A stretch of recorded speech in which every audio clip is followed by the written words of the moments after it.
اولین چیزی که باید توی پارتنرت چک کنی هوش هیجانیه. این ویدیو چکیده چند تا پادکست و سخنرانی از آلن دوباتن درباره هوش هیجانی در روابط و راهکارهای بالا بردن هوش هیجانیه که عنوانهاش رو توی دیسکریپشن برات می‌نویسم. آلن دوباتن میگه هوش هیجانی درک عمیق احساسات، مدیریت درستشون، همدلی با دیگران و کنترل استرسه. امروز قراره ببینیم هوش هیجانی از نظر آلن دوباتن چه نقشی در روابط داره و چطور میتونیم اون رو در خودمون تقویت کنیم. یادت نره علاوه بر پارتنرت خودت هم باید هوش هیجانیت رو بالا ببری. هوش هیجانی ترکیبی از این توانایی هاست. اول شناخت احساسات واقعی خودت، نه اون چیزی که دوست داری احساس کنی. دوم پذیرفتن ضعف‌ها و آسیب‌های روانی خودت. سوم توان گفتن احساسات بدون حمله، قهر یا سرزنش. چهارم شنیدن انتقاد بدون به هم ریختگی روانی. و پنجم توان همدلی با رنج‌های طرف مقابل حتی وقتی آزارت میده. حالا بیشتر برات توضیح میدم تا مطلب کامل جا بیفته.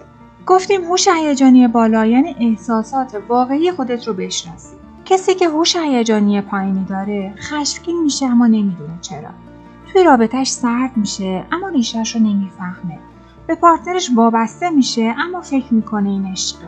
اما کسی که هوش هیجانی بالایی داره از خودش میپرسه الان دقیقاً چه احساسی دارم و این احساس از کجا اومده.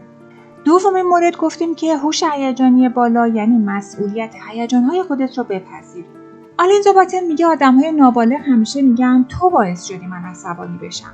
اما آدم بالغ با هوش هیجانی بالا میگه من عصبانی شدم و باید بفهمم چرا.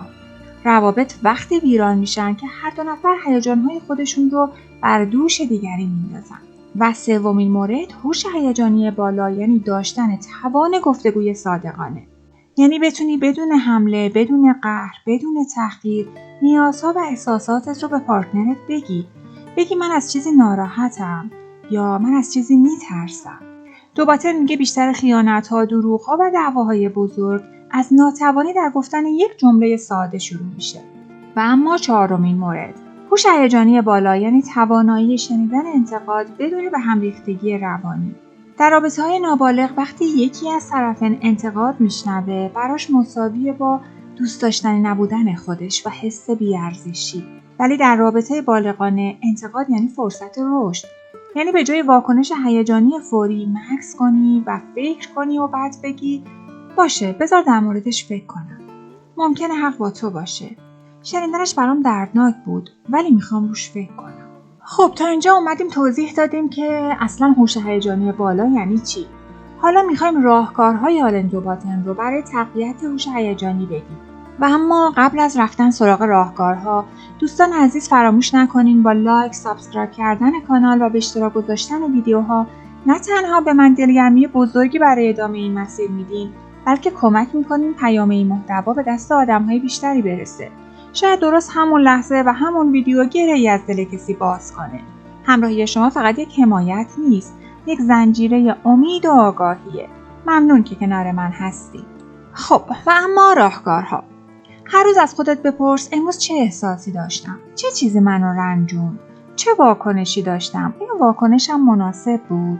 آلن دوباتن میگه ما مسئول اتفاقات زندگیمون نیستیم، ولی مسئول تفسیرمون از اون اتفاقات هستیم.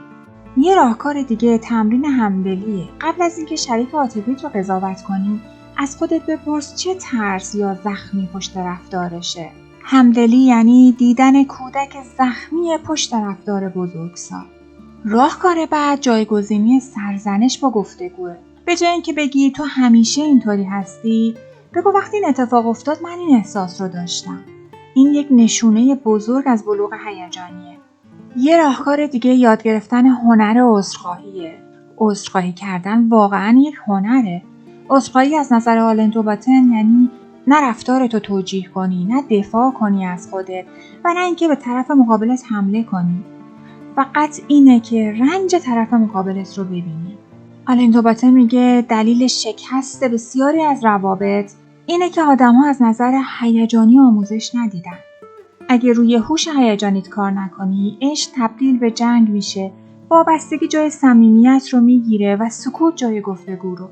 اما اگه هوش هیجانیت رو رشد بدی، رابطه دو نفرت میتونه تبدیل بشه به امن‌ترین جای دنیا.